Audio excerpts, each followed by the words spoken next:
how to add or link social networks to your Roblox account. So it's very easy. In this video I will show you the fast and the easiest way how to do this. Just watch this video till the end. Now you should open your Roblox,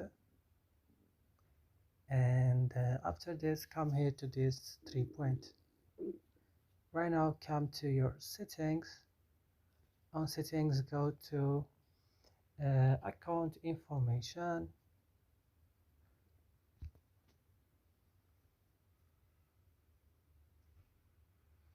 and it will open like a lot of options. You will just scroll, and here you will find social networks.